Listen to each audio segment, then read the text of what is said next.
Personally Hathaway cables मुझे बहुत ज़्यादा पसंद है क्योंकि स्टॉक ने बहुत ज़्यादा अच्छे रिटर्न दिए हैं और साथ ही साथ अगर प्रमोटर होल्डिंग की बात की जाए तो वो 75% है, जो कि मैक्सिमम किसी भी स्टॉक में हो सकती है।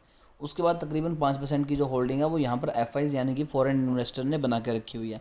यानी कि 80% तो मोटा मोटा माल इन दो बड़े इंस्टीट्यूशंस ने लेके बैठे हुए हैं।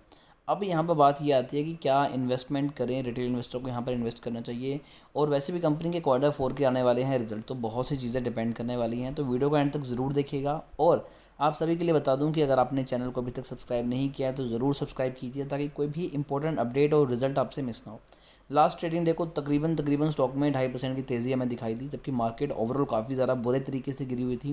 पिछले 5 दिनों में 2.5% की ही गिरावट है। पिछले एक मंथ में 5% की तेज़ी, 6 मंथ में 6% से ज़्यादा के पॉजिटिव रिटर्न, पिछले एक साल में 60% के पॉजिटिव रिटर्न, पिछले 5 सालों में 26% के नेगेटिव रिटर्न। और मैक्स चार्ट आप सभी के सामने है।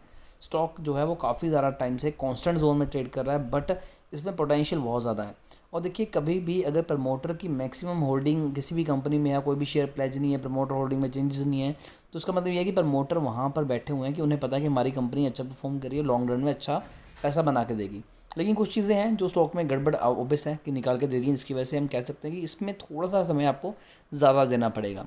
3,745 करोड़ के अराउंड मार्केट कैप है, यहाँ तक तो ठीक है, अच्छी चीज़ है। करंट प्राइस जो है वो तकरीबन 21 रुपये के अराउंड ट्रेड कर रहा है, 70 का पी है। यानी कि प्राइस टू अर्निंग रेशियो जो निकल के आ रहा है वो तकरीबन 70 के अराउंड है। यानी कि स्टॉक जो है वो थोड़ा सा महंगा आपको मिल रहा है, जबकि रिटर्न ऑन कैपिटल एम्प्लॉयड बहुत ही ज़्यादा कम है, 2.15, और रिटर्न ऑन इक्विटी तो उससे भी ज़्यादा कम है, 1.5% के अराउंड।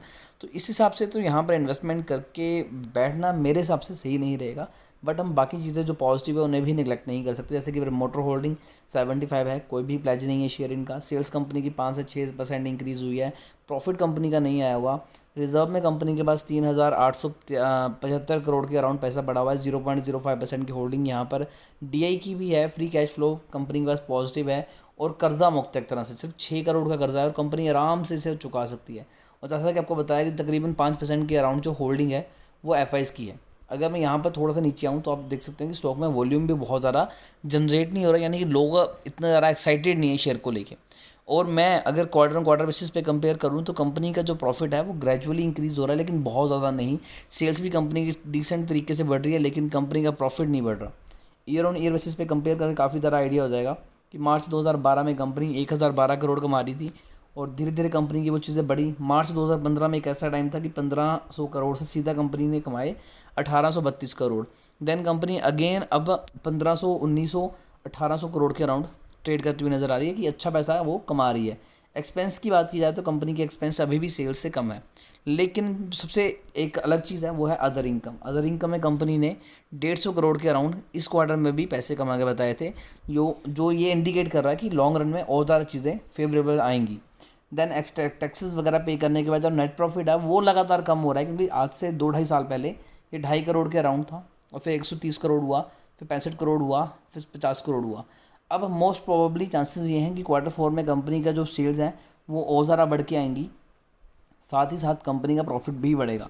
और अगर ऐसा होता है तो डेफिनेटली आपको और ज़्यादा स्टॉक में तेज़ी दिखाई देगी, क्योंकि स्टॉक बहुत अच्छा परफॉर्म कर रहा है। डेफिनेटली स्टॉक में आपको होल्डिंग बना के रखनी चाहिए, लेकिन इस शेयर को आपको टाइम देना पड़ेगा। ये नहीं है कि इसके रिजल्ट अच्छे आ गए तो एकदम से स्टॉक जो है 21 रुपये से 40 रुपये तक चला जाएगा। बट हाँ, ये स्टॉक बहुत अच्छे रिटर्न आपको लॉन्ग रन में निकाल के देगा।